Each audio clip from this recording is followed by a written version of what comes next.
Type 2 diabetes ذیابیطس یعنی sugar کیا پینکریاز کی بیماری ہے؟ نہیں، ہرگز نہیں۔ یہ بات میں میرے استاد محترم ڈاکٹر چودھری احمد حسن صاحب اور ہماری پوری ٹیم 15-20 سال سے پاکستان کے لوگوں کو سمجھانے کی کوشش کر رہے ہیں، اور اب تو سوشل میڈیا پر ڈاکٹر ایرک برگ اور ڈاکٹر خالد جمیل صاحب جیسے بہت سے لوگ ہمارے اس موقف کی تائید کرتے نظر آتے ہیں کہ ٹائپ 2 ڈائبٹیز میں لبلبا کمزور نہیں ہوتا، انسولین بن رہی ہوتی ہے، اور بہت سے کیسز میں انسولین نارمل سے بھی کئی گنا زیادہ مقدار میں موجود ہوتی ہے، اور جب پینکریاز ٹھیک ہو، اپنا کام صحیح طرح سے کر رہا ہو، انسولین بن رہی ہو، بلکہ نارمل سے بھی 2 گنا 3 گنا زیادہ مقدار میں بن رہی ہو، تو اس وقت انسولین بڑھانے والی دوائیں جتنی بھی آج کل میڈیکل سٹورز پر دستیاب ہیں یا ڈاکٹرز پیشنٹس کو لکھ دیتے ہیں، وہ دوائیں دینے سے یا انسولین لگانے سے مریض کو کیا فائدہ ہو سکتا ہے جب انسولین پہلے ہی نارمل سے کئی گنا زیادہ مقدار میں موجود ہے۔ اس کی ایک مثال، یہ ایک پیشنٹ ہے جس کی ابھی میں نے چند دن پہلے رپورٹس کروائی ہیں، آپ اس کی رپورٹس سکرین پر دیکھ سکتے ہیں۔ اس کا HbA1c آیا ہے 10.3، جبکہ اس کی بلڈ گلوکوز فاسٹنگ کی رپورٹ آئی ہے 154۔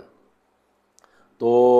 ان رپورٹس کے مطابق جو پرانا کنسیپٹ تھا اس حساب سے تو اس کا لبلبا بہت کمزور ہونا چاہیے، یعنی جب پیشنٹ کی شوگر مسلسل 250-300 کے قریب ہے اور اس کا فاسٹنگ بلڈ گلوکوز لیول بھی 150 سے زیادہ ہے، تو اس کا مطلب یہ ہے کہ اس کا لبلبا ویک ہو چکا ہے، انسولین نہیں ہے، جس کی وجہ سے اس کی شوگر بڑھی ہوئی ہے، لیکن حقیقت اس کے بالکل برعکس ہے۔ اب آپ اس پیشنٹ کی انسولین کی رپورٹ دیکھیں، جو نارمل سے کافی زیادہ انسولین موجود ہے اس پیشنٹ کے اندر۔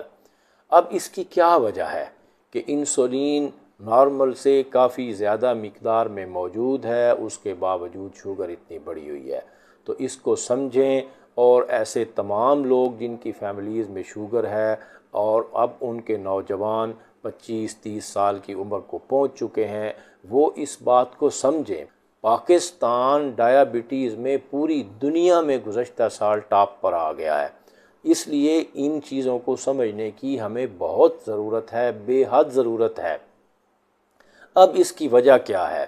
کہ ایک طرف پیشنٹ کی شوگر بہت بڑھی ہوئی ہے، دوسری طرف اس کے خون میں انسولین بہت زیادہ مقدار میں موجود ہے، تو اس کی وجہ کیا ہے؟ تو اس کی وجہ آپ یہ دیکھیں کہ ایک تو اس کے یہ لیپڈز لیول یہ بگڑے ہوئے ہیں، یعنی جب کولیسٹرول ٹرائی بالخصوص خراب ہوتا ہے تو اس سے انسولین ریسیپٹرز بلاک ہو جاتے ہیں اور انسولین موجود ہونے کے باوجود کام نہیں کرتی۔ دوسری وجہ آپ اس کی LFT رپورٹ دیکھیں اس پیشنٹ کی، اس میں اس کا SGPT بھی بڑھا ہوا ہے اور سیرم الکلائن فاسفیٹ بھی بڑھا ہوا ہے۔ تو یہ فزیالوجی میں تمام سٹوڈنٹس کو، میڈیکل کے تمام سٹوڈنٹس کو پڑھایا جاتا ہے کہ اضافی گلوکوز کو لیور کنٹرول کرتا ہے، اضافی گلوکوز کو لیور سٹور کر لیتا ہے، اور جب گلوکوز کی باڈی کو ضرورت ہوتی ہے تو لیور اس کو ریلیز کر دیتا ہے۔ لیکن جب شوگر ہو جاتی ہے تو اس وقت اکیلا پینکریاز کو قصوروار بنا دیا جاتا ہے، باقی جتنے بھی فیکٹرز شوگر پر اثر انداز ہو سکتے ہیں ان کو مکمل طور پر اگنور کر کے صرف انسولین بڑھانے والی دوائیں ہی مریضوں کو دی جاتی ہیں، اور جب دواؤں سے کنٹرول نہیں ہوتا کیس تو پھر انسولین پر لگا دیا جاتا ہے۔ اور خدا کے بندو، جب انسولین پہلے ہی نارمل سے کافی زیادہ مقدار میں موجود ہے تو آپ انسولین بڑھانے والی دوائیں دے کر یا انسولین بڑھا کر اس مریض کو کیا فائدہ دے سکتے ہیں؟ International publications, health talk shows,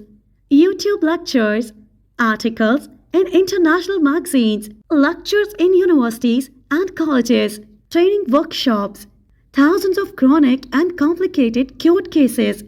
25 years experience. Homeopathic physician and author Dr. Mir Zahid, D17, Islamabad. Contact and appointment 0333 6706 505.